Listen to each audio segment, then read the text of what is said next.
Hi everybody, welcome to the export import business management. आज अपना topic है ECGC. Okay दोस्तों, आज हम ईसीजीसी के बारे में पता करेंगे। सी देयर आर मेन पांच फाइनेंशियल इंस्टीट्यूशन है who help in the export import activity. पांच, एक कमर्शियल बैंक है, दूसरा एक्सिम बैंक है, तीसरा आरबीआई है और ईसीजीसी है यानी फेड है। तो आज हम ईसीजीसी के बारे में, ECGC work and their function यानी एक्सपोर्टर के लिए कैसे हेल्प करता है, वो हम आज देखेंगे। और इसके बाद में मैं कुछ और लेक्चर लेके आने वाला हूँ ईसीजीसी पे because ECGC helps to exporter in the form of different different policies. तो आपको you will not find the anywhere in the YouTube और anywhere the what are type of policy ECGC gives. So on each and every policy I am going to upload new lectures on ECGC policy, because if you learn these policies then it will help you to adopt particular policy which will be required as per your business size. Okay, तो वो भी video आप miss out मत कीजिए। तो let's understand what is ECGC, यानी आने वाली वीडियो भी आप जरूर देखिए। Okay, let's move to the what is ECGC. See, ECGC का फुल फॉर्म है export credit guarantee corporation of India. Okay, इसका बेसिक पहला ईसीजीसी क्या है on government point of view, I will explain to you. It is administered by government of India through ministry of commerce and industry. ये ministry of commerce के अंदर आता है। It is manage by board of directors. वो board of directors में कौन कौन रहते हैं? गवर्नमेंट के लोग रहते हैं, रिजर्व बैंक ऑफ इंडिया के लोग रहते हैं, बैंकिंग के रहते हैं, इंश्योरेंस के रहते हैं, एक्सपोर्ट कम्युनिटी के भी रहते हैं। तो मतलब ये government semi government way of handling the organization हो गया। Okay, and it is wholly owned by Indian government, set up in 1957. It is offering the credit risk insurance and allied service. Credit risk मतलब क्या है? Market में there are insurance company. एक तो आपका एक लाइफ इंश्योरेंस देता है LIC रिलेटेड, दूसरा है कार्गो इंश्योरेंस करता है, that is a marine insurance. Okay, और तीसरा है क्रेडिट रिस्क। क्रेडिट रिस्क में क्या होता है? देखिए, ईसीजीसी छोटी कंपनी नहीं है, वर्ल्ड में fifth largest credit insurance company है। ओके, इनका मेन फंक्शन क्या है गवर्नमेंट का कि आप एक्सपोर्ट कीजिए, हम आपको बैक एंड पे पूरा सपोर्ट करेंगे। And credit support is the biggest support in any business. Please remember, आप एक्सपोर्ट कर रहे हो, right? If you are exporting anything, अभी आपका उसका पैसा ही आया नहीं तो आपको कंपनी बंद करना पड़ेगा। इतना बड़ा लॉस हो सकता है। It is the biggest loss for the exporter और दैट कंपनी। तो ईसीजीसी यही सबसे बड़ा लॉस आपको बियर करने में हेल्प करता है, आपका लॉस भर के देता है। इफ फॉर एग्जांपल आपने किसी एक दुबई में किसी पार्टी को एक्सपोर्ट किया, ओके, आपके पास वैलिड ईसीजीसी पॉलिसी है, आपने एक्सपोर्ट किया, वो बायर ने पे नहीं किया, देयर बी मेनी रीजंस। तो आपको पे नहीं किया तो आपको बड़ा लॉस होगा डेफिनेटली। तो ये लॉस आपको ईसीजीसी भर के देगा। मतलब ईसीजीसी का मेन फंक्शन क्या है? तो प्रमोट एक्सपोर्ट। आप एक्सपोर्ट कीजिए, आप रिस्क लीजिए, हम आपके पीछे हैं, आप एक्सपोर्ट कीजिए, लेकिन उसके पहले हमारे इधर से प्रॉपर गाइडेंस लीजिए, हमारे इधर से पॉलिसी लीजिए। तो ईसीजीसी आपको देयर आर डिफरेंट पॉलिसीज है उसके अंडर में, उसके हिसाब से आपको सर्व करता है। वो अगले लेक्चर में आपको एक एक पॉलिसी में डिटेल में समझाऊंगा, don't miss out that lectures. तो let's see how ECGC help us. Suppose आपने किसी बायर को, see international business is a very complicated business. Okay, इसमें दो ही ट्रांजैक्शन सेप होते हैं, एक तो एडवांस पेमेंट और दूसरा एलसी पेमेंट, राइट? अभी every time you can not dictate the terms with your buyer. अभी पर्टिकुलर बायर के लिए, because it is a international competition, not only you are supplying, there are many suppliers from India, not only suppliers from India, there are many suppliers from worldwide. It is a global business. तो किसी country से कोई उसको 90 days का credit दे रहा है, तो आपसे माल क्यों लेगा? he will not buy the goods from your end, right? Neither he will support you because he is getting the credit, and every company want to use working capital के ऊपर, they want to use minimum working capitals, right? So they will not put the pressure on their working capital by paying immediately to you. Definitely they are availing the credit of 90 days, तो आपसे minimum 90 days और 120 days का credit वो मांगेगा ही, और आप नहीं दे पाए then you will going to lose your business. Right. तो गवर्नमेंट आपको सपोर्ट करता है, you stand in the market, you offer the credit to them, will support you. तो ऐसे मामले में ECC play very important role. यहाँ यूजर स्प्रेड रहता है 30 डेज, 90 डेज, 120 डेज, 180 डेज, वहां ईसीसी बहुत काम में आता है, ईसीसी पॉलिसी बहुत काम में आती है। ओके, किनकी? क्योंकि ऐसे ट्रांजैक्शन में रिस्क बहुत रहता है। तो आपको ईसीसी इस मामले में आपको सपोर्ट करता है, आप एक्सपोर्ट कीजिए, हम आपका लॉस हो गया तो 80%, 90%, इवन 95% तक हम आपको रिफंड कर देंगे, लॉस हो गया तो। ओके, तो इंटरनेशनल बिजनेस में रिस्क लेने के लिए ईसीसी बहुत काम आता है। And there are two type of risk, एक कमर्शियल रिस्क है and one is political risk. Commercial risk किसे बोला जाता है? जब भी बायर आपको पेमेंट नहीं करता है, not making payment on due date, there में भी रीजन इंसॉल्वेंसी हो गया, उसका कंपनी पूरा इंसॉल्वेंट हो गया, he may fail to accept the goods. नहीं तो कभी कभी क्या होता है, उसका बैंक में जिस अकाउंट में रहता है, जिस बैंक में आपने डॉक्यूमेंट भेजे, वो बैंक ही इंसॉल्वेंट हो गया, तो आपका पेमेंट अटक गया।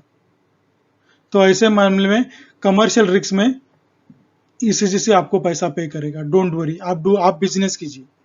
Okay, political risk, political risk मतलब उसमें कुछ कंट्री में वॉर ब्रेकआउट हो गया, सिविल डिस्टर्बेंस हो गई, नहीं तो गवर्नमेंट ने सडनली कुछ रिस्ट्रिक्शन लाया, आपने माल एक्सपोर्ट कर दिया आणि गवर्नमेंट ने रिस्ट्रिक्शन लाया, this product is not allowed in that country. Okay, तो आपका बहुत बड़ा प्रॉब्लम होएगा। कुछ रिवोल्यूशन हो गया, सर्टन अफ्रीकन कंट्रीज वहां डिक्टेटर राज करते। ओके, तो कभी कभी एक डिक्टेटर के अगेंस्ट में रिवोल्यूशन होता है, सब डिस्टर्ब होता है कंट्री, ऐसे मामले में ईसीसी आपको कवर करता है। न्यू इंपोर्ट रिस्ट्रिक्शंस आ गए, कुछ पॉलिसी चेंजेस हो गए सडनली, तो आपको कवर करता है। कभी कभी डाइवर्जन ऑफ ओवेज होता है सर्टन रीजन से, तो उसका एडिशनल कॉस्ट बढ़ जाता है, तो बायर आपको दे नहीं पाता है, तो ईसीसी आपको दे देता है। तो इस तरह से commercial and political risk is covered by ECGC. देखो, इसका प्रीमियम ज्यादा नहीं रहता ईसीसी का premium always lies from the 6 पैसे तो 13 to 15 पैसे, मैक्सिमम 20 पैसे के हिसाब से रेंज होता है पर 100 रुपीज। ओके, और ईसीसी कैसे कवर का प्रीमियम चार्ज करता है? See, premium is depend on the quantum of risk. Okay, आप रिस्की कंट्री में एक्सपोर्ट कर रहे हो तो आपका रिस्क ज्यादा है, तो प्रीमियम ज्यादा लगेगा। तो ईसीजीसी ने 7 कैटेगरीज डिफाइन किए on the depend on the risk of the country, वो कैटेगरी के हिसाब से आपको रिस्क प्रीमियम लगेगा। नॉट ओनली दैट, आपका रिस्क यूजर स्प्रेड के ऊपर भी डिपेंड रहता है। आप 30 डेज का क्रेडिट दे रहे हो तो आप रिस्क कम है, आप 90 डेज, 120 डेज, 180 डेज का रिस्क दे रहे हो तो रिस्क ज्यादा है, क्योंकि at the time of export situation कुछ अलग हो सकता है, and at the time of payment due होता है तभी बहुत बड़ा टाइम गैप आ जाता है, तो सिचुएशन बहुत कुछ चेंजेस हो सकते हैं, सिविल वॉर ब्रेक आउट हो सकता है, कुछ भी हो सकता है, तो आपको जो यूजर स्प्रेड ज्यादा है तो प्रीमियम ज्यादा रहता है। Okay, and there are certain international, आप किसी लेक्चर में आपको बताया नहीं जाएगा, there are other agency also provide the credit insurance like ECGC, लेकिन आप इंडियन एक्सपोर्टर के पास काम कर रहे हैं तो 90% exporter goes with ECC because is the government body, और इसका लॉस पे करने के टाइम पे ज्यादा क्वेश्चंस नहीं रहता है, they do not demand more documents, but there are certain, आप किसी ट्रेडिंग कंपनी में काम कर रहे हो तो then you will understand there are many company just like ATI, Euler Hermes, Coface, Atradius, there are agencies like just like ECC, वो काम करते हैं। सी, ईसीसी ये आपका लॉस कवर नहीं करता है, ECC also help you to buyer का क्रेडिट वर्थीनेस फाइंड करने में हेल्प करता है।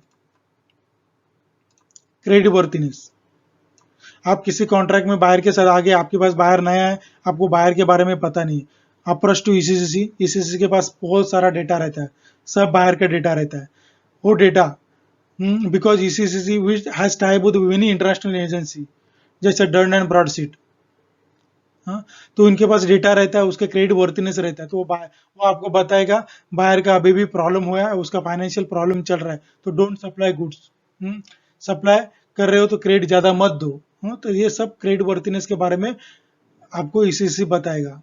नॉट ओनली दैट, आप बैंक के पास जाते हो, ईपीसीसी क्रेडिट और पीसीएफसी लेने जाते हो, right, pre shipment post shipment finance लेने जाते हो, तभी बैंक आपको ईसीसी पॉलिसी है क्या पूछेगा, तो ईसीसी पॉलिसी आपको सबमिट करना पड़ता है। It is a guarantee to the bank that in case exporter supply कर रहा है कुछ प्रॉब्लम आ गया तो उनका लोन रिकवरी करने में कुछ प्रॉब्लम नहीं आएगा, because it is a back by ECGC. Okay, तो क्रेडिट फैसिलिटी, आपको लोन लेने में ECC policy play very important role. ECC share information about the countries and कितना रिस्क इन्वॉल्व है वो भी आपको गाइड करता है।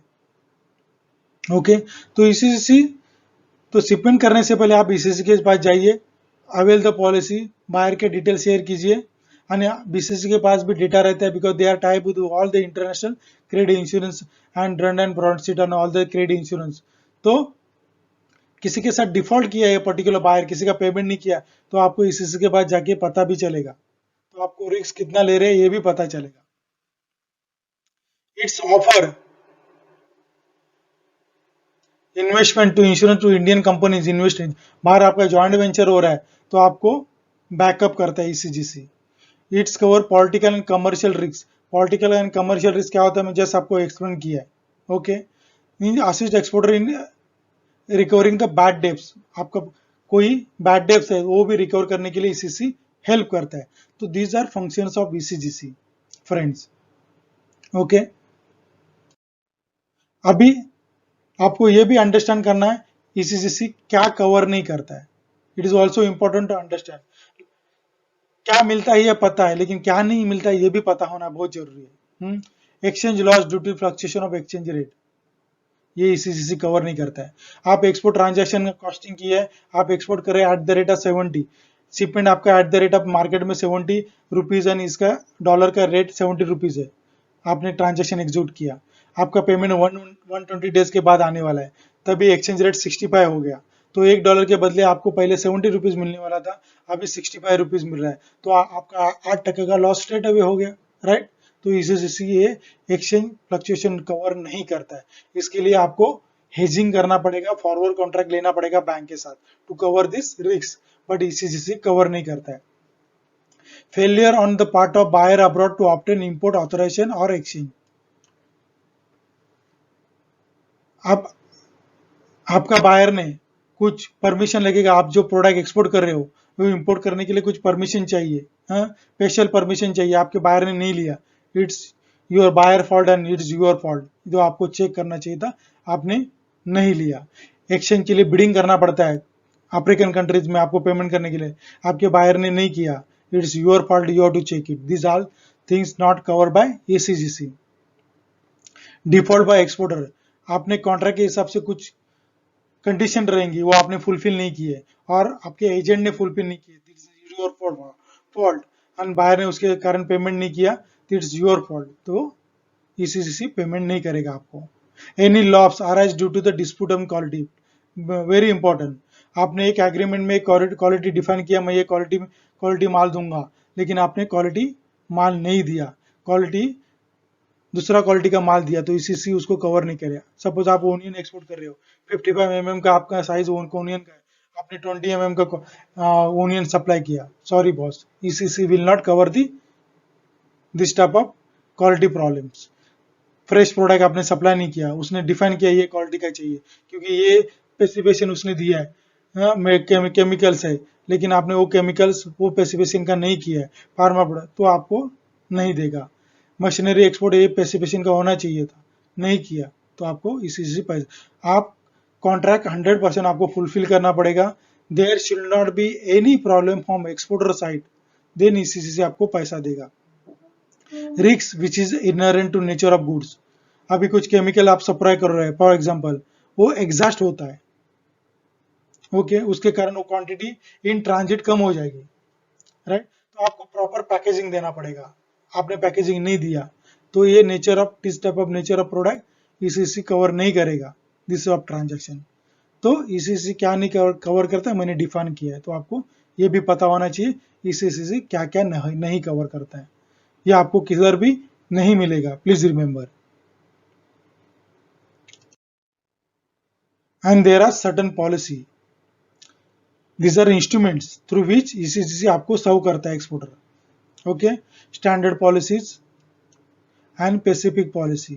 Okay, and there are some financial guarantees देता है, उसके कारण आपका कॉन्ट्रैक्ट भी फुलफिलमेंट हो जाता है.